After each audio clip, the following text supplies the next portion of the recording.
Well, good afternoon, everybody. Welcome to this session as part of Future Fortnight. My name is Ben. I am joined by a number of guest speakers today to help us explore the topic of PhDs and what it can mean to go looking for one, some of the career implications it can have for you, and just some of the mechanical options open to you for going and finding them, and also trying to choose between them, which is also something we'll try and get into.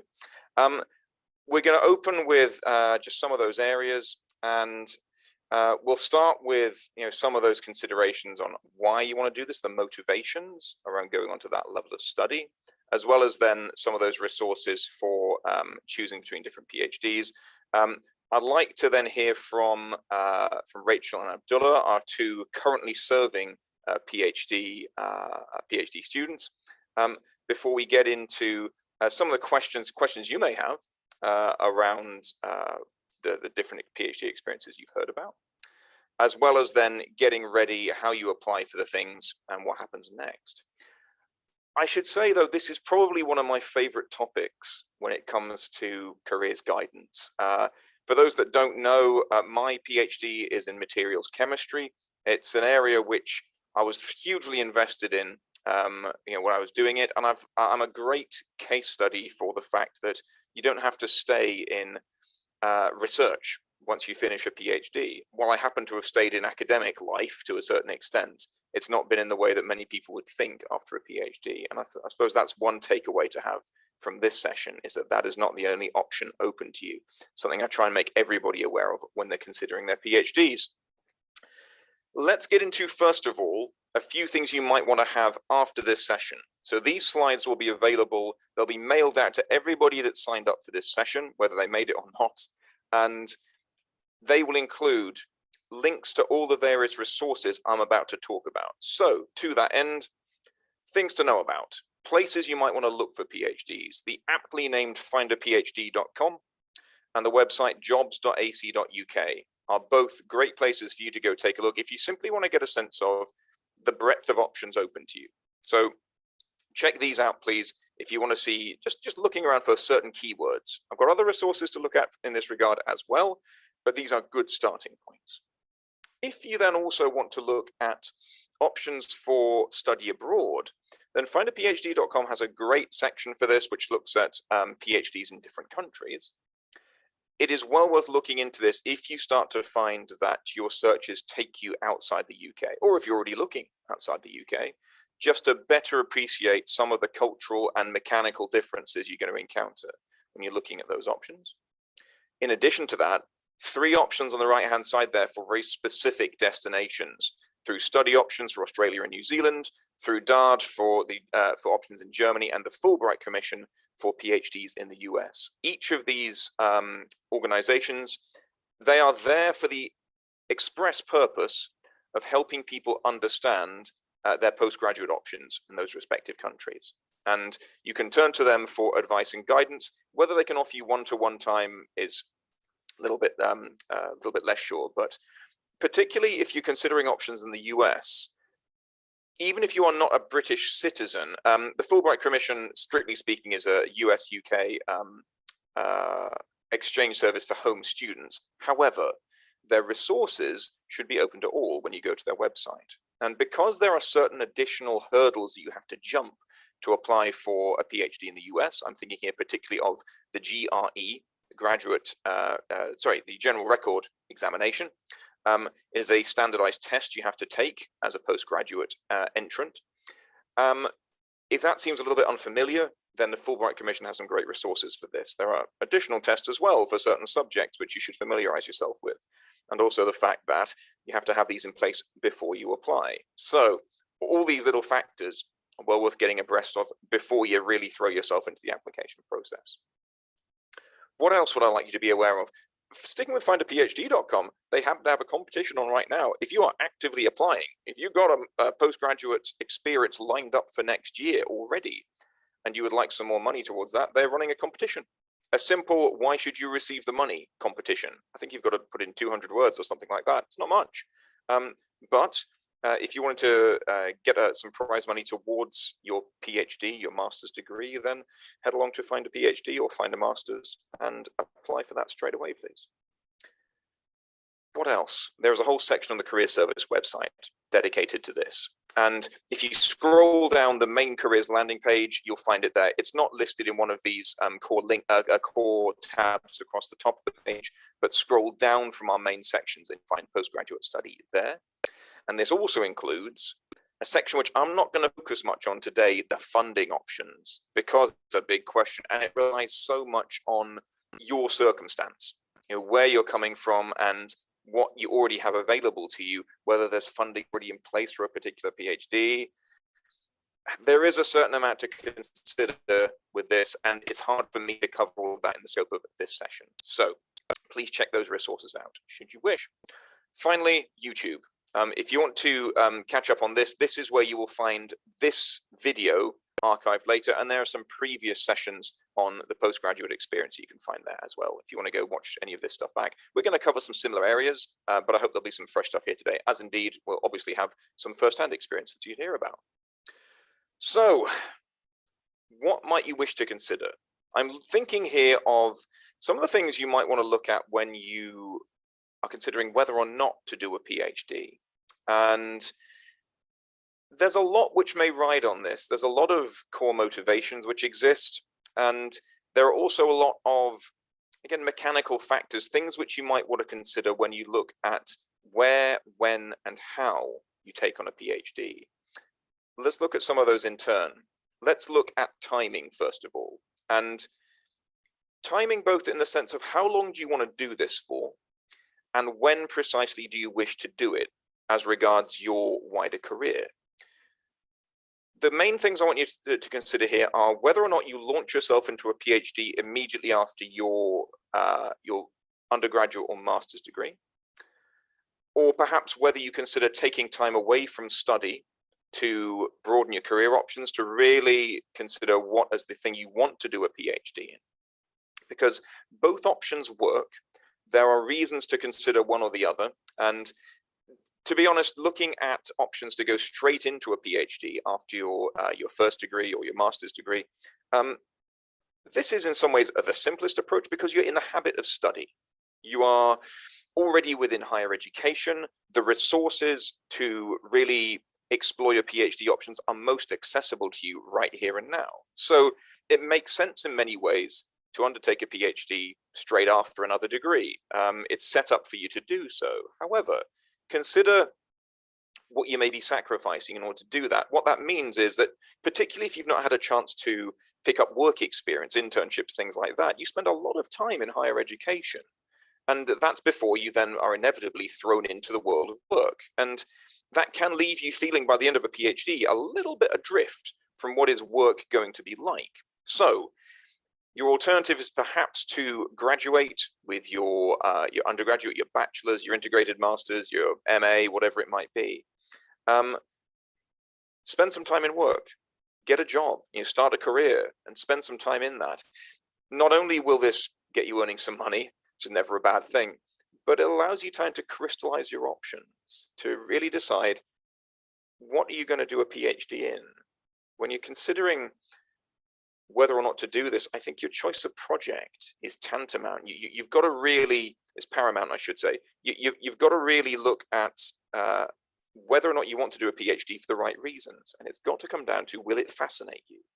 Will you enjoy doing that thing for 3 or more years? Spending some time in work can help you decide this. It may help you understand which area do you really want to throw yourself into a PhD with, if you want to do it at all, in fact. You can also then consider, could you do that as a part-time PhD? This isn't an option for all of them, but particularly in light of the coronavirus pandemic, many universities have tried to make their distance learning options as flexible as possible. It still doesn't work in some instances. You can't do lab-based chemistry over the internet, for example. However, if you were to consider a part-time PhD, it will effectively double the length of time you spend on it. That is not an inconceivable thing to factor in, because that's 6 years minimum that you're going to spend on this thing. That is a big old commitment. But if it's something you'd like to tackle around your work, around your home life, then it may actually work better for you. So that's thoughts on time. I've mentioned their structure as well, because as well as things like whether or not you take a degree on full-time or part-time. I'd like you also to think about what you need to consider in the application process when you look at PhDs, because there are aspects to whether or not it's in particular disciplines which will matter when it comes to how will that be structured going forward. For example, you might take on what's called a 1+3 year PhD. That is something where there is often a master's degree tacked on at the beginning as a way to allow you to gently ease yourself into the research process, and also, once again, to crystallize your ideas, to get a true sense of what do you want to undertake when you get into the PhD proper. So a 1+3 year structure could work for you, or it might just be an extra year that you're tacking on for the sake of it. Where this may be most prevalent is in what's called a Center for Doctoral Training, a CDT. These are most prevalent in the physical sciences, I've got to say. So for some of you watching this session, it may not apply at all, but I do encourage you to look it up, just in case CDTs or things like them exist for your subject. A CDT is essentially a gathering of universities that have expertise in a particular research area. They work together to provide PhDs relating to that research, and so therefore the PhD structure can be slightly more advanced. It can have a little bit more in it in terms of professional development opportunities, and also just pooling resources with those other universities that are involved in the CDT. So if it's out there, it's worth considering as an option. It's a relatively new innovation in the grand scheme of things for PhDs, but it may not be available to all. What else? Destination. Where are you going to go next? I have some resources on that later in the session. It is worth considering the broad implications of where you would like to go after your PhD, even at this early stage. I'm sorry if I'm scaring you with the prospects of where this may take you, but I would like you to consider this, because it's got a big factor in terms of what kind of PhD do you want to choose. Alongside that, there's also a matter of how much debt do you want to get into, because PhD loans now exist.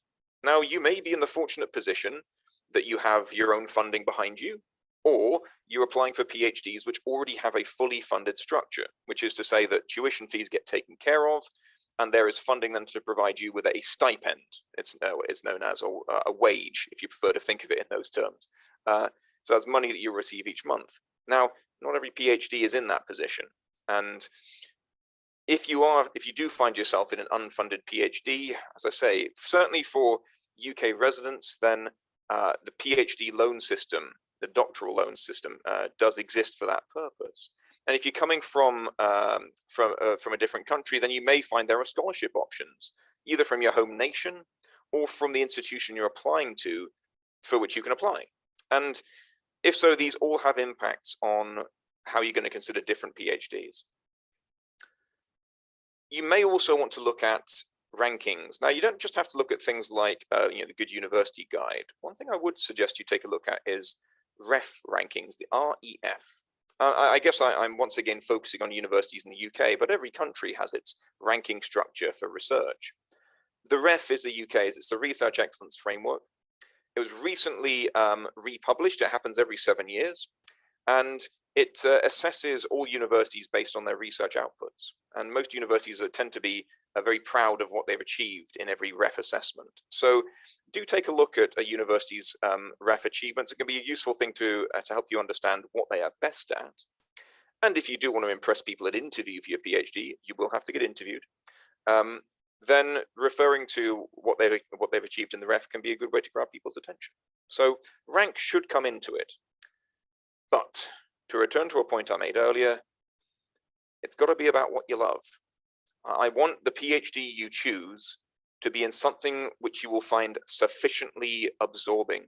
It's got to be something which will take you through the ups and downs, the trials and tribulations, the joys of what you'll encounter during those 3 or more years. And so as I said before, your choice of project is paramount.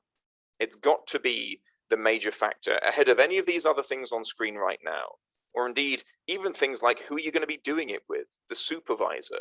You might have a great relationship with your master's project supervisor, and they might say to you that dangerous phrase, would you like to do a PhD in this? It happens. It happened to me. And it can be an incredibly seductive offer to say that, do you want to just keep doing this stuff? Do give it due consideration. but don't just go for it because it's being offered. There may be other things out there that could be just as good. Do take the trouble to look into them. To that end, some short definitions, I suppose. This could have gone up before, but in terms of some of the different terminology you may have encountered, how are we going to define some of the postgraduate research degrees which you might want to consider? So first of all, the master's degrees, which are formally considered research degrees. That is to say the MRes and the MPhil. Now, if you're looking at these already, or you're considering these as some of the master's options that you might have on the table, don't worry too much that I'm referring to them in the status of a PhD talk. It's really because these are considered some of the best preparation for a PhD. And it's usually a master's degree of 1 or 2 years with a very significant 50+% research component to it. And that is to say, you will undertake a large project as part of that, and that will immerse you in the academic research process. It will allow you to get a very strong taste of what your PhD is likely to be like. And if, for example, you do this as one of those 1+3 year courses, you maybe do an MRes followed by a PhD, typically the MRes is there to provide you with a range of options from which to choose, which then allow you to make a more informed decision about your PhD. So you could do this as a standalone option as well, and this may be something you're considering if you're just finishing up a bachelor's degree or coming towards the end of one perhaps next year. Then this is something to take a look at alongside MAs, MScs, those other sorts of master's degrees. What about the PhD itself? Comes by different names depending on your discipline, but broadly they are all, I've heard it referred to as one big project, a considerably sized project over 3 or more years, depending where you are in the world. PhDs in the US, for example, come front-loaded with time you'll spend in modules and as a teaching assistant before you even do any research. So you're talking about 5+ years. It's a big chunk of time. It is time you'll spend throwing yourself into one topic. And the aim is to become the expert, one of the leading experts in the world on this discipline, more so even than perhaps your PhD supervisor by the time you finish. If that seems like a big deal, it is. It's one of the ways in which we keep pushing back the boundaries of human understanding, is through PhDs and the knowledge we gain from them, the stuff we go on to develop in future research. So yeah, it is a big deal, and it's not to be undertaken lightly. It's starting to sound like a wedding here. Do not undertake this lightly, but yeah, assuredly and with faithfulness of heart. But alongside that, a couple of thoughts. There's that business there of knowing where it'll take you. I touched upon this already, that sense of some of the options which may exist afterwards. Do take a look at that before you throw yourself in. And treat it like a job. Applying for the thing, as we will discover, is not unlike applying for a job. And the thing itself is not unlike a job. The PhD, in fact, if you take on a PhD in Germany, you're formally employed by the university. So that's not the case in the UK, but I thoroughly encourage you to keep office hours, to keep updating your CV with it, and to seek professional development opportunities like you would if you were full-time employed. So treat it like a job, and you will come out the other side with a professional research experience, which you can market a number of different ways, depending what kind of directions you want to go. Having outlined some of the motivations, some of the definitions, let's hear from some other people, please, on their options and what they chose, how they came to some of those decisions, and where they find themselves right now.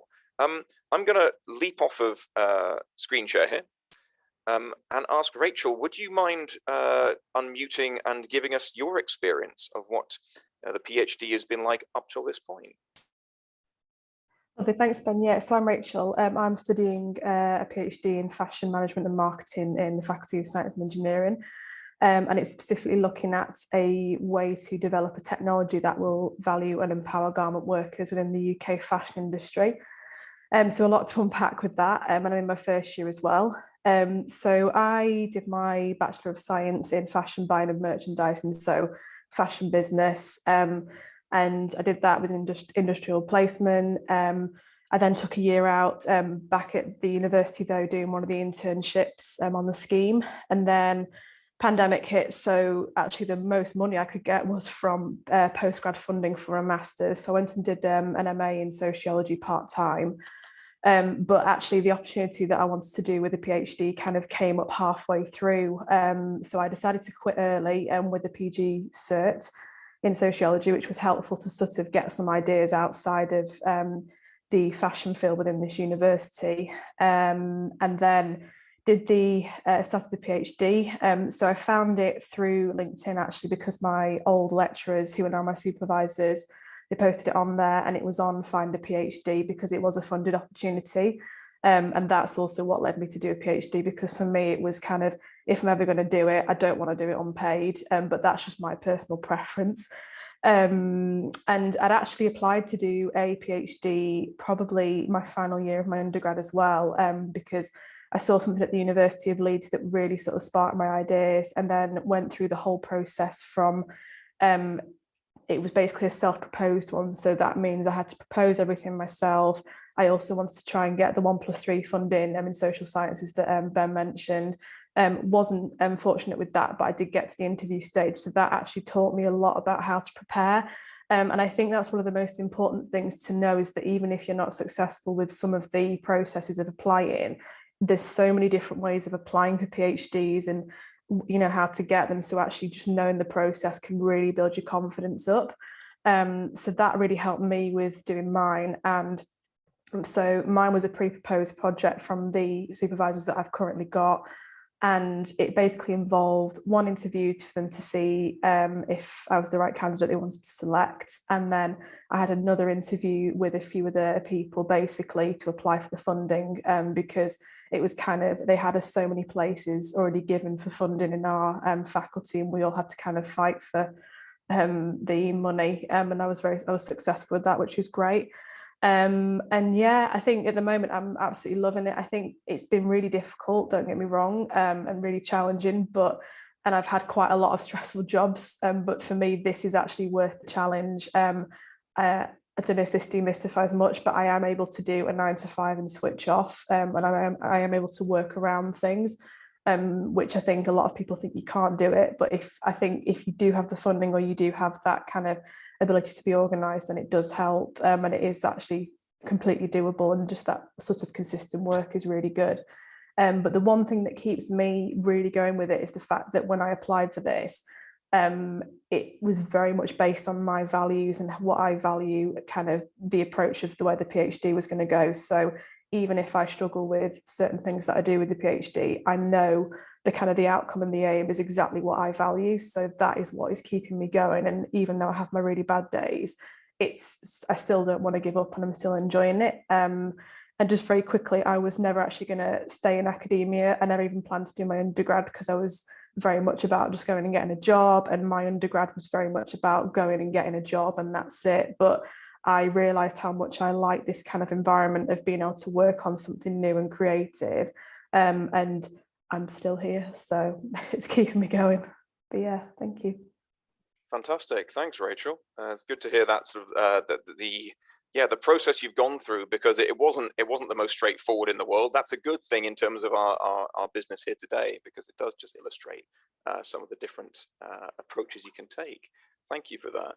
Abdullah, do you want to share what life's been like for you? Yeah, sure. Thanks, Ben. Hi, everyone. I'm Abdullah. I'm doing a PhD in immunology at the moment. So, like Rachel, I did my undergrad here at Manchester in molecular biology, and I did an MRes in oncology afterwards. And currently for my PhD, I'm looking at how the innate immune system reacts and is involved in reproductive cancer. So I actually applied for PhDs just after my undergrad, and during that period, I was actually already quite interested in cancer and cancer-associated sciences. So I looked into PhDs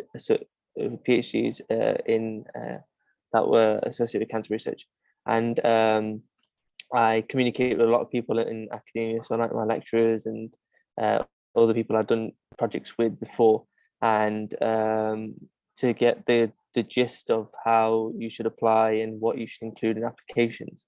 Unfortunately, I didn't get any interviews at that time, and the main feedback I'd received was for a science PhD, you need a lot of prior experience, in especially laboratory experience, which is key because of the competitiveness of PhDs nowadays.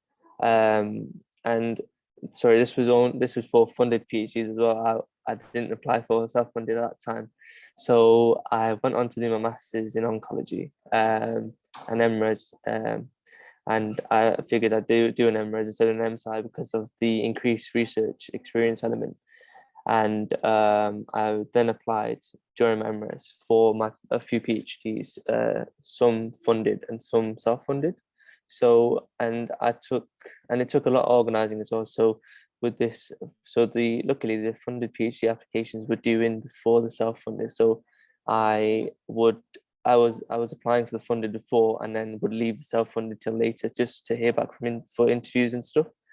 And how it came through was I was offered about, I think, 2 funded positions, only due to research experience from the masters, and due to also grades as well, which is one of the feedbacks I received after the interview. And sorry, I forgot to mention, one of the things I found that while looking for PhDs were important were, like you mentioned, Ben, were destination, funding, and rank of the university. For me, it was staying at Manchester was an easy option because I've been here for a while. But even then, because I also applied for other universities like Leeds and Liverpool, so looking at their rankings was also important. In terms of funding, there are, from when I was doing research for PhD applicants, there were many funding options. So there were private bodies which would fund you, charitable organizations which could fund you, and also you could get a postgraduate loan for a PhD, which is good. So keeping that in mind, I also applied for self-funded.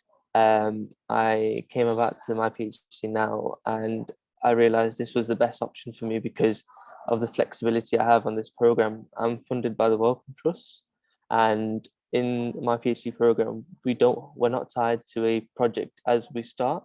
So we get to choose this project a few weeks down the line. We first start as newbies to the whole uni, and we're introduced to everyone in the department, and it gives us a lot of flexibility in terms of choices and supervisory teams and so. And so currently I'm enjoying my PhD because it's something I'm really interested in, even if I have bad days. So for example, my experiments sometimes don't work. It's not as bad as I think because I look for solutions instead of worrying about the actual problem. I think, why has it not worked, instead of thinking, oh, I can't do this anymore. It's only because I have interest in what I do and I want to take this forward and carry on. I think that just sums it up. Yeah. So. Nice one. Thank you so much.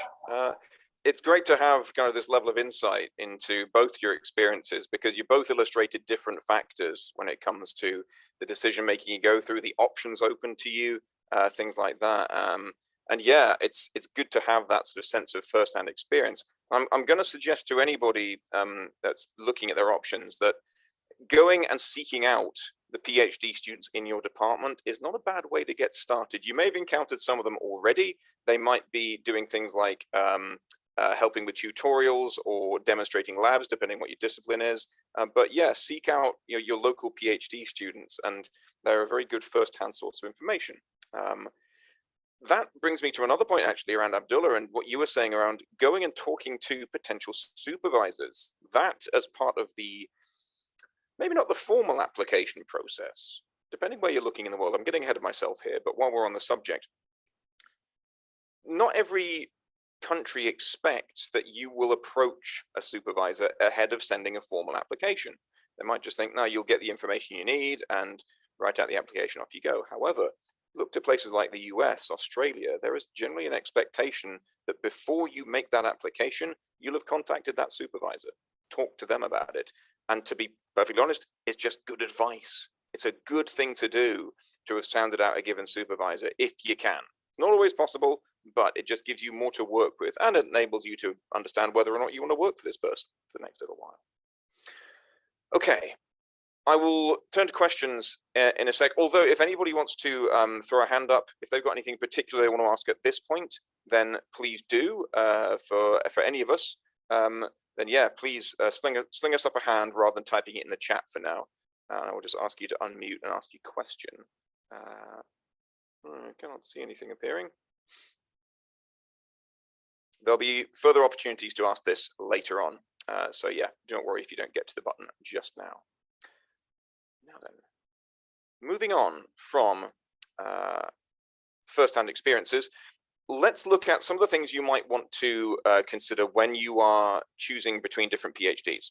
And in terms of trying to explore the options that are out there, first of all, I think that business of talking to your local experts, of going to the lecturers with whom you're most familiar, the ones who often inspire you to seek out PhD options, they're a good starting point. And they get these sorts of questions every year. Do not be shy about going to a member of academic staff and saying to them, I really like the sound of this stuff. How do I do more of it?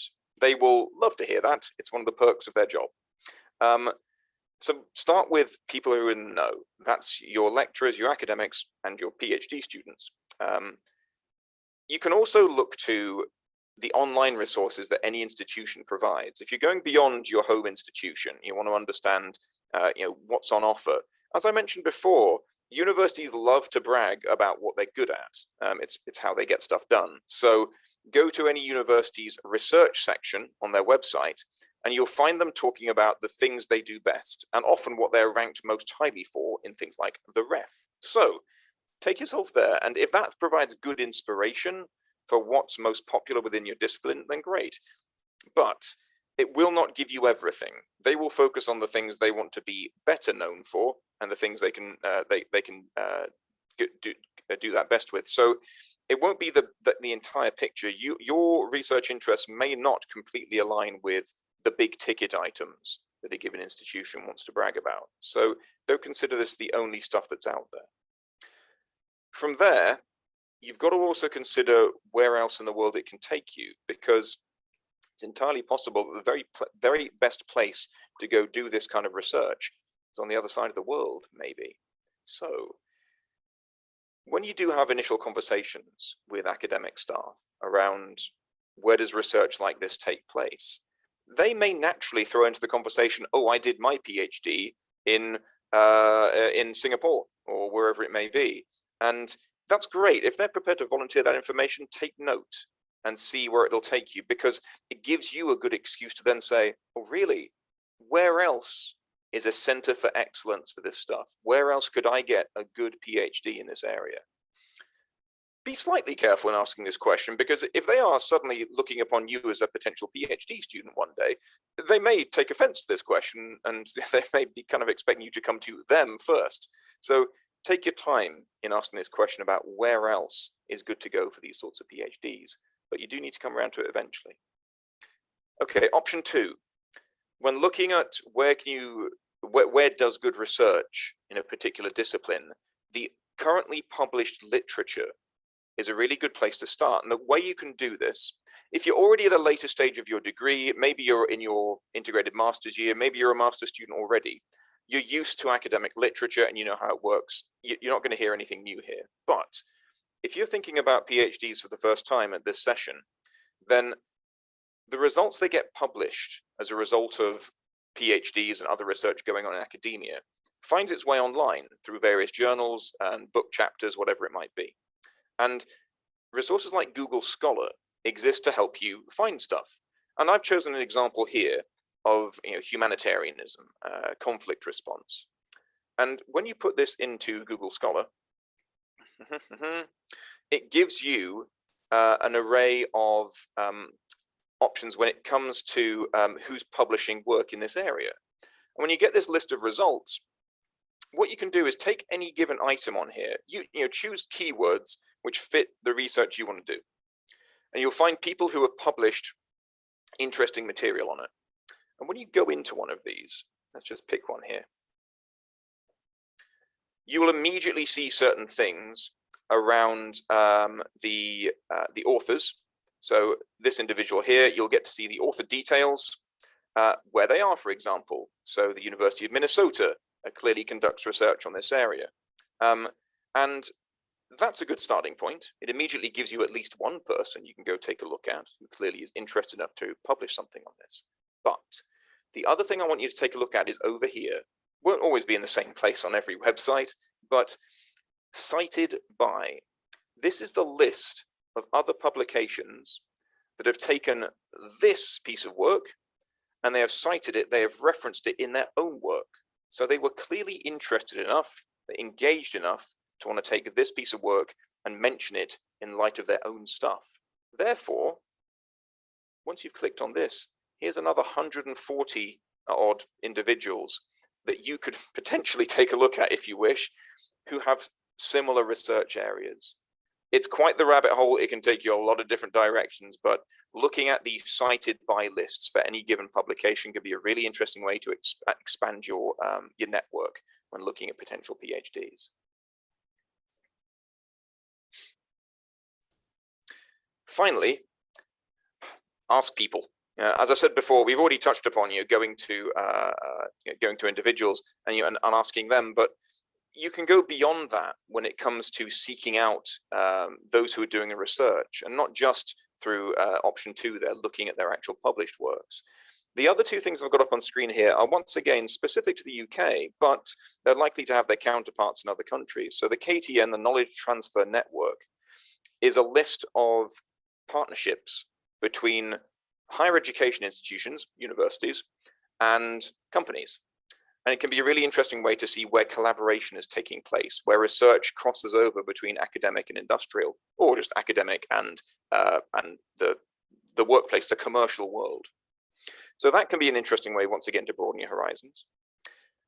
The last and perhaps best thing here is at the bottom there, the UKRI website, and specifically within that, something called the Gateway to Research, the GTR.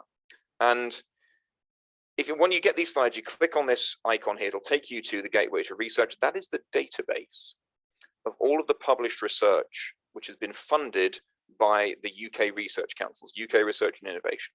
And that is fascinating because once again, you can put your keywords into that and it will bring you back everyone who has been successfully awarded funding in that area in the UK. And that will give you individuals, it will give you institutions, centers for doctoral training, whatever else it may be. It's a wealth of information and it can give you much more in-depth information than you might get if you simply stick to the description that appears on findaphd.com, for example. Okay, enough on this because time's getting on and I want to talk about applications, the things that you might want to have in place. Now, first of all, let's talk timings because we've already alluded to the fact that depending on what point you want to do this, you might want to put certain things in place before you get to final year. As I mentioned, it's much like applying for a job. And that is to say, in the graduate market, that means applying a year ahead. So typically, you want to be making your applications during your final year. And depending on when the opportunities become available, you might be able to do that very early in your final year. So I have seen deadlines for some PhD opportunities in October of your final year. So you've got to look out for this stuff. It's worth getting ready in the time leading in. So to that end, first of all, there is obviously more on this and writing applications on the Careers Service website. It includes stuff on personal statements. We'll get to that in a second. But I want to talk about the overall timeline. So let us imagine your penultimate year of study. So if you're on a 3-year course, your second year. If you're on a 4-year course, your third year. At the start of that third year, this is when you could even be starting this process. If you're already past this stage, then don't panic. It doesn't have to all be this way, but here's what you could do conceivably from the start of your penultimate year. Start attending courses like this, coming to sessions that help you explore your interests and start making you aware of the different options open to you. By doing that, you're going to start opening your mind to what's out there and start to draw up a short list of potential research areas that you might want to go into. The more you can explore that, the better a decision you're going to make about which PhD is right for you. So that's sort of early stage of penultimate year, perhaps. Next, you'll have options during your penultimate year. You're a penultimate year student. You're the most eligible you'll ever be for internships. And These can be research internships, academic research internships. As Abdullah mentioned, finding prior experience in academic research can be a real boost to your chances. So it doesn't have to be, because you'll still pick up research experience in all likelihood during the final year of your degree. That dissertation, that project you're going to do is going to get you into the academic research process. But picking up more of it is always going to give you more of a competitive edge. So in penultimate year, look for research internships, talk to academics, look to things like the SEI program, which we run every year at Manchester, the student experience internships, which includes research opportunities. Apply for some of those, hopefully get something. Even if you don't, you can use the time in the summer of that year to keep exploring your ideas. Start at this point contacting those potential supervisors. If you feel you've got to that stage where you know who some of the people are that offer PhDs that interest you, start reaching out to them that summer before your final year so that they know who you are, they know to expect an application from you. And you can talk through the options with them as well. I'd love to think that the conversations you have with those individuals can really enrich the applications you're going to make down the line. So you can grab those, the quotes you've got from that, the insight you've gained, and reference it in your final application. It's going to look good.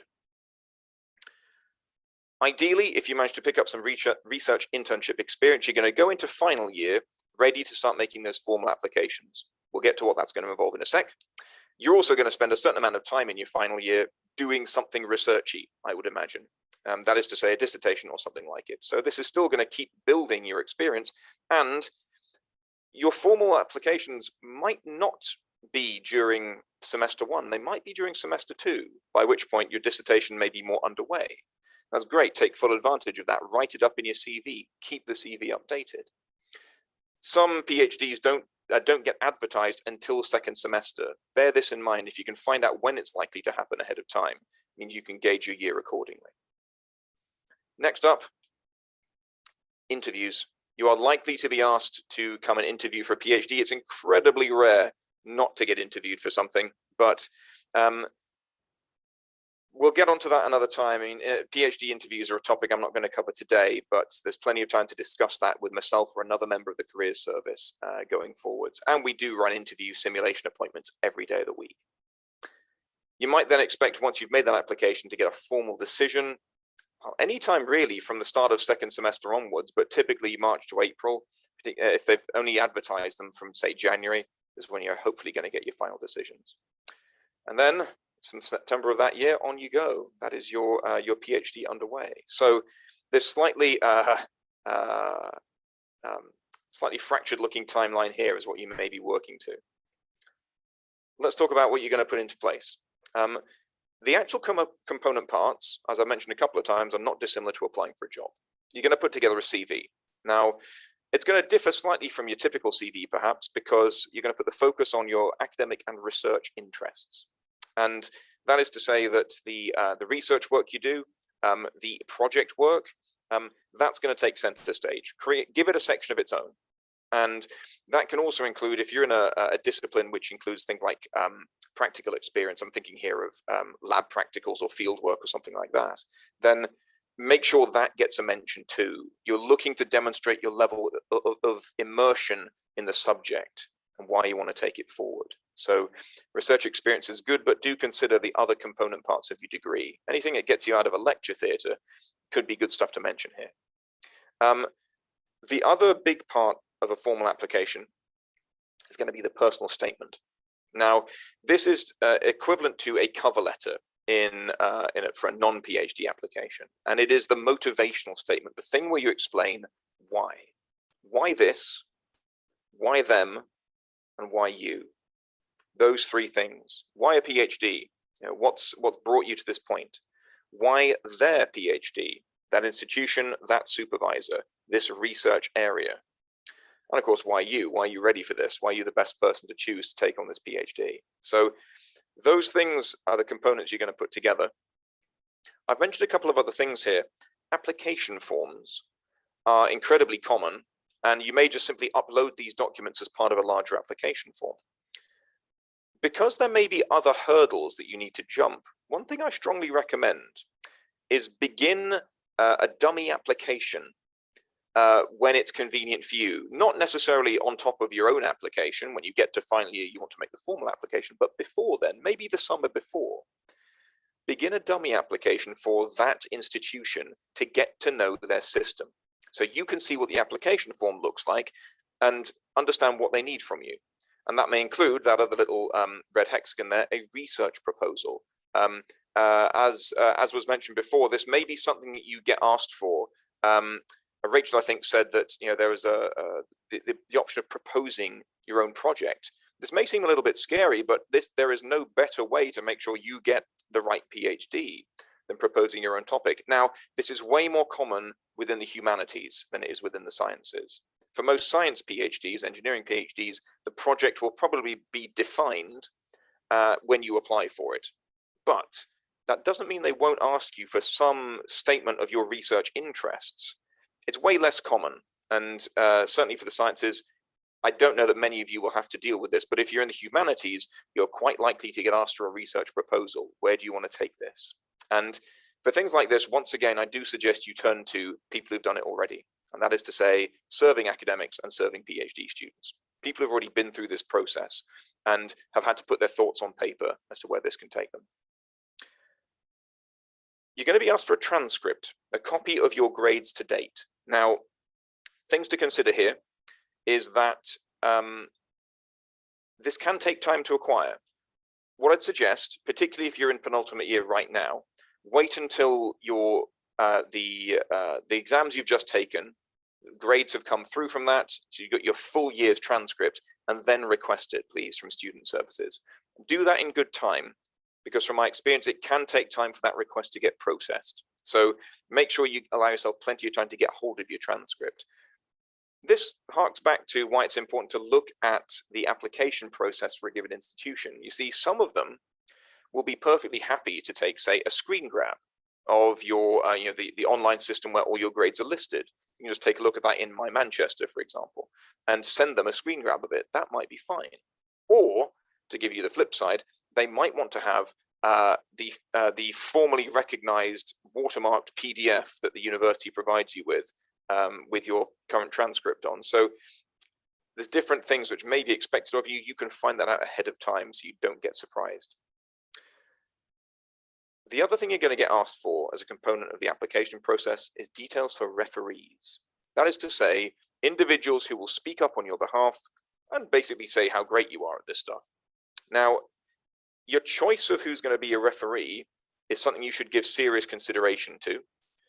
By and large, for a postgraduate application, at least one of them will be expected to be a current academic, so someone who has formal teaching or research responsibilities in the university. The others, they may insist that your second referee is an academic as well.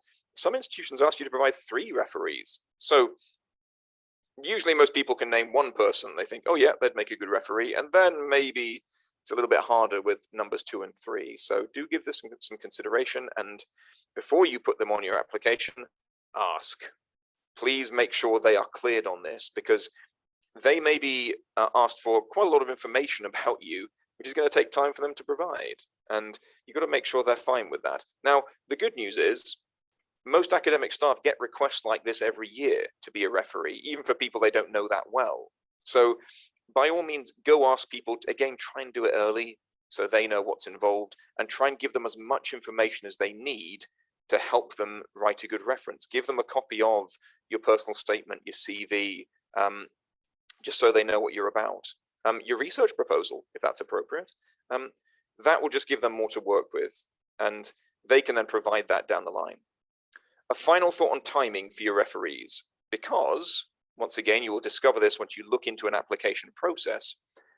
It differs between institutions exactly what's requested. Some institutions will ask you for the contact details for your referees and nothing else. They'll do the rest. That's lovely, good for them.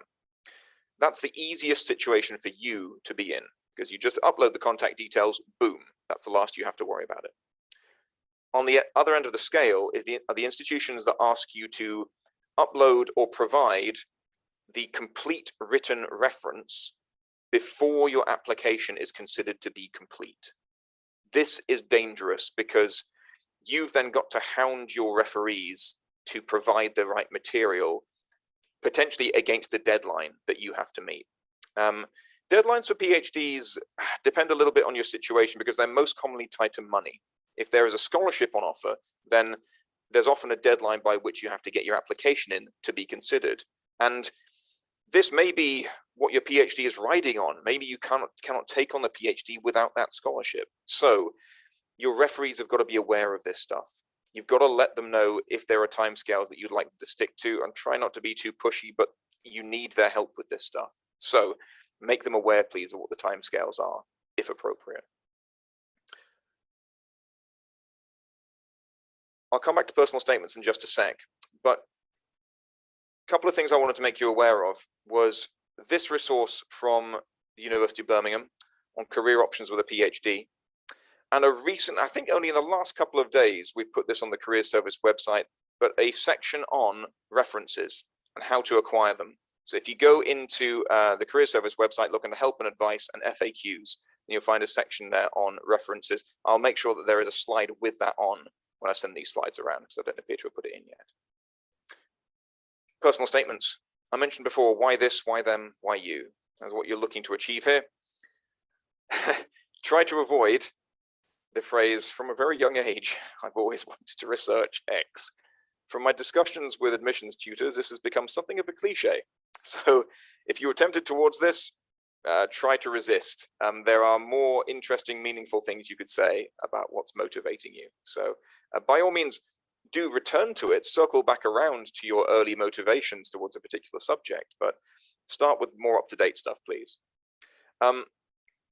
Your other motivations may be around career direction, why you love this stuff. Based upon conversations you've had, again, go back to all that preparation you've done to better understand the subject area. Tell them this stuff in your personal statement and they will love you for it. Likewise, what do you know about them? I've got a quick reference there to PGTs, that's master's courses, ignore that. For PGR, for research postgraduate opportunities, you're looking to talk about the research that's on offer here. Either the thing that you are proposing or the thing that's already been laid out as the subject area for the project. So what do you know about it? What have you read? Have you looked at any of their recent publications? What questions has it raised for you? Again, have you had conversations with particular individuals? Can you reference that here and remind them you were the person that bothered to get in touch? There may be other things you want to point to. Again, those ref scores could be something to bring in here, but also other things that are on offer. Certain universities have strong links with different industries, with spinning out companies that are the research leaders in a particular area.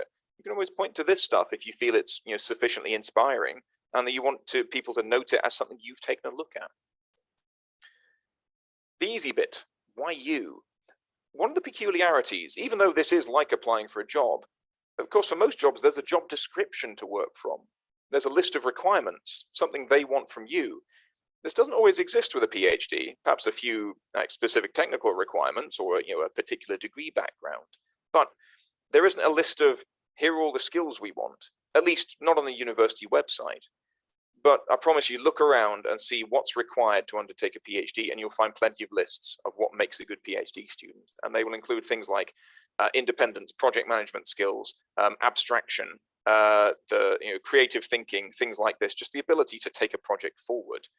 These are all things you can talk about when getting to this section of your personal statement.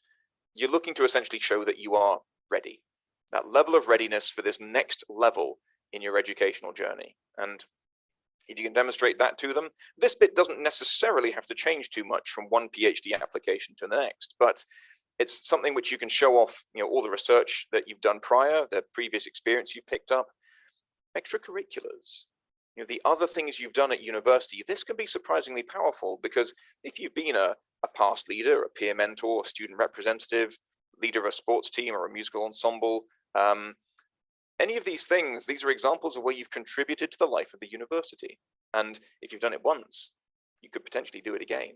That's a good way to demonstrate your wider interests as well. So quick references to your extracurricular activities doesn't have to dominate the personal statement, but it can add another facet to it. And finally, as a point there around work experience, if you've had stuff out there in the workplace which is relevant to the PhD in question, don't be afraid to bring it in here. Still good stuff for people to know. I made a quick reference there to the number of PhDs you might wish to apply for. You can apply to as many as you like. Because this isn't a centralized system like UCAS, you can apply to all the PhDs you want, but I will stick a couple of small restrictions on that. One is your time and sanity. You know, you've got to be able to do this alongside probably your final year studies. So bear in mind that you've got a lot of other stuff to do. The other thing, slightly irritating thing, is you will find that some institutions will charge you for the privilege of simply applying to them. And I'm sorry this is the case, but it's not going anywhere. And application fees are a real thing, and they can limit how many things you might want to apply for. So do check this out. If you're going to make a dummy application, for goodness sake, don't hit submit, because they'll start asking you for credit card details. So yes, do take a look for this when you're considering the application process for a given institution. Whew. It's 2 o'clock. Some final thoughts. Can I ask those of you who are present, please, just to take yourself to the link that's on screen. Either scan that QR code or maybe go to this bit.ly link, which has just popped up in the chat here. If you could take 1 minute, please, to let us know how this went from your perspective, and whether you think there are other things we could be doing with Future Fortnight. I'd love you to do that while I just take some questions. Is having written articles in journals a condition to apply to a PhD? Absolutely not. It's actually vanishingly rare to have published work before going into a PhD, unless you are a mature student and have done this stuff already. So it looks great. Don't get me wrong. If you've managed to get your name on a publication based on a research internship you've done, bravo. It is going to look lovely. It is very rare to see a publication section on a CV before doing a PhD. So yeah, it's lovely if you can get it, but it's by no means essential. If anybody else has got questions they want to throw in or put a hand up, then please do that now. Some final thoughts. For those of you who are in final year, know that you do not lose access to the career service once you graduate. You've got access to us for 2 years, and that pretty much includes everything we currently offer you. What I would say, though, is make sure that you re-register on Career Connect, because your university email address will be axed the second you graduate. And you therefore need to come back to us, get onto Career Connect. You'll see a graduate registration option there on the landing page. So that gets you access to all of our stuff all over again, including careers fairs and other stuff like that, as well as all of our online stuff, obviously. And may I suggest that if you are in final year, you perhaps take yourself to LinkedIn. If you've not already got a profile, it's a great thing to have, but then also join the Graduate Careers Network for the University of Manchester. It's a great group to join because it will just allow you to keep in touch with people and also just be made aware of other stuff that we offer to our graduates in terms of career resources and events we may be running. So there's all good stuff to be had there. Question come in, is a PhD by papers a popular option? Seems to come up more in humanities subjects. By that, I assume that you mean that the to be awarded the PhD, you're essentially, you're not writing up one big thesis at the end, a big book basically, but what you're doing is submitting a number of papers, a number of publications. Haley, I'm assuming that's what you're referring to here. That's increasingly common, actually. Just to put some context into this for those listening, traditionally, the two metrics by which you are assessed at the end of a PhD are the viva, the viva voce, which is the oral exam, basically the long sit down, like 2-hour discussion you have with a couple of academics who are leading experts in the topic you've been researching, and you will go through with them your research and what you've discovered during the course of your PhD. That's part one. Part two is the write-up. And that is typically, traditionally has been a large book of stuff that you write as you go through the PhD, and you formally gather together into chapters at the end. And that is the final written article. However, as has been mentioned, there is an alternative to that. So the PhD by papers, or PhD by publication, it's sometimes referred to as.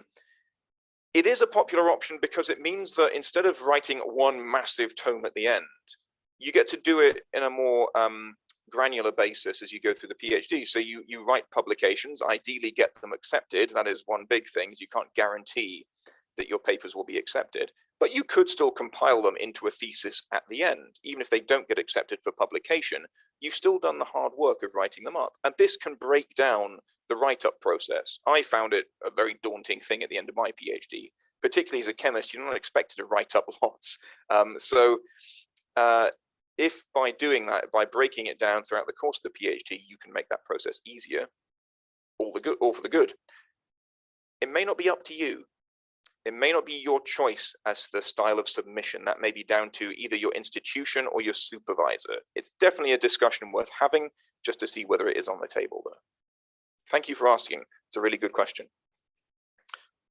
Whew. Folks, I'm conscious I'm overrunning here. So if there are any final questions, please ask them. But otherwise, I will finish there. Do feel free to stick around once I've switched off the recording. But in the meantime, the slides will be available shortly after this. But along the way, even if you are a final year, you can still come back and talk to us about this stuff. If you want to follow up with a member of the Careers Service, you can do that. If you are not a final year student, then you can do this anyway. Please come have a chat with us about what your options are. It is very much part of what we do. There is a question just come in. How does a medium or high fee for a self-funded student translate? I'm not sure I have an answer to that, I'm afraid. You've got both tuition fees and living costs to consider when you look at the costs associated with a PhD.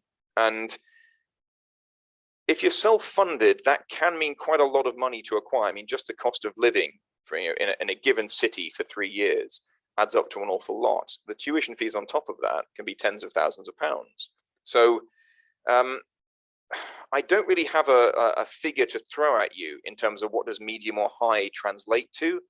It's the kind of detail, though, that most universities will readily provide for you when you look at the costs associated with their PhDs. They're not shy about stating what money they expect from you if you do not have funding from a research council or a company that's going to cover this stuff. So I'm afraid, Abba, I can't really give you a straight up answer for that right here and now. But I think simply by scoping out some different PhDs at different institutions, you'll quickly get a sense of what are the levels at which they expect you to operate.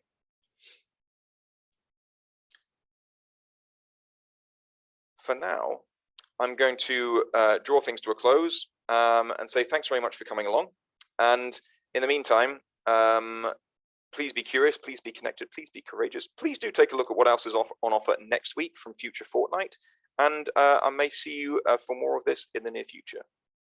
Thanks, everybody.